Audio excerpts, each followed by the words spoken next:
You ask Tiger to solve. This deals with linear equations with one unknown. The final result is y equals 73/8. Let's solve it step by step. Simplify the arithmetic. Group all constants on the right side of the equation. Subtract 17 from both sides. Simplify the arithmetic.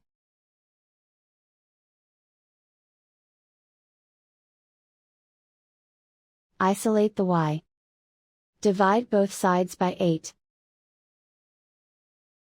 Simplify the fraction. And so the final result is y equals 73/8.